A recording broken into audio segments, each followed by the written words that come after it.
সম্মানিত সুধীবৃন্দ, আমি এখন গণপ্রজাতন্ত্রী বাংলাদেশের সংবিধানের 56 অনুচ্ছেদের অনুচ্ছেদের 2 উপদফা অনুযায়ী রাষ্ট্রপতি কর্তৃক গণপ্রজাতন্ত্রী বাংলাদেশ সরকারের মন্ত্রী পদে নিয়োগপ্রাপ্ত ব্যক্তির নাম ঘোষণা করছি। তিনি হচ্ছেন জনাব আহমেদ আজম খান এমপি। নবনিযুক্ত মাননীয় মন্ত্রীকে মহামান্য রাষ্ট্রপতি মহোদয়ের নিকট মন্ত্রী পদের শপথ ও গোপনীয়তার শপথ গ্রহণের জন্য সবিনয় অনুরোধ জানাচ্ছি।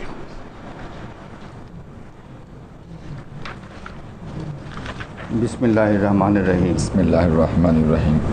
আমি আহমেদ আজম খান সশ্রদ্ধ চিত্তে শপথ বা দৃঢ়ভাবে ঘোষণা করিতেছি যে আমি আইন অনুযায়ী সরকারের মন্ত্রী পদের কর্তব্য বিশ্বস্ততার সহিত পালন করিব। আমি বাংলাদেশের প্রতি অকৃত্রিম বিশ্বাস ও আনুগত্য পোষণ করিব। আমি সংবিধানের রক্ষণ সমর্থন ও নিরাপত্তা বিধান করিব এবং আমি ভীতি বা অনুগ্রহ অনুরাগ বা বিরাগের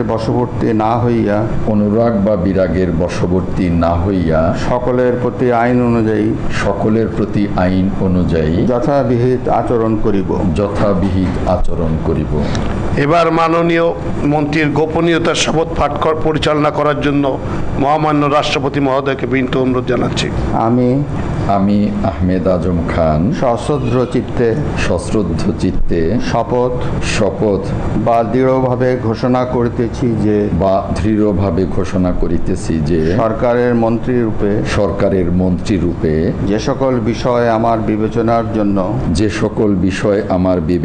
জন্য আনিত হইবে বা যে সকল বিষয় আমি অবগত হইব তাহা মন্ত্রী রূপে যথাযথভাবে আমার কর্তব্য পালনের প্রয়োজন ব্যতীত প্রত্যক্ষ বা পরোক্ষভাবে কোনো ব্যক্তিকে জ্ঞাপন করিব না বা কোনো ব্যক্তির নিকট প্রকাশ করিব না। এখন মাননীয় মন্ত্রী মহোদয়কে মন্ত্রীপদের শপথ ও গোপনীয়তার শপথপত্রে স্বাক্ষর করার জন্য এবং স্বাক্ষর শেষে নির্ধারিত আসন গ্রহণ করার জন্য বিনীত অনুরোধ জানাচ্ছি। স্যার, এখানে বসে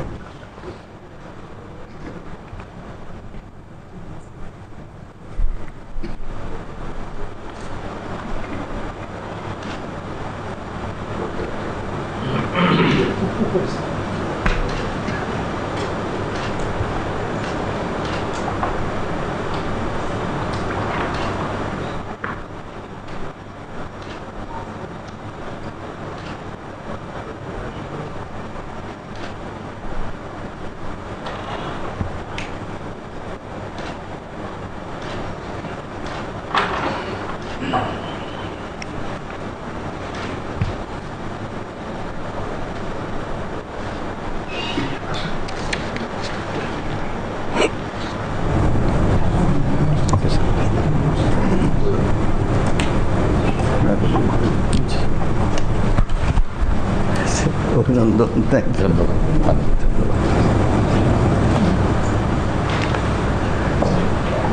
গণপ্রজাতন্ত্রী বাংলাদেশ সরকারের মন্ত্রী হিসেবে দায়িত্ব গ্রহণের জন্য মাননীয় মন্ত্রী মহোদয়কে অভিনন্দন জানাচ্ছি।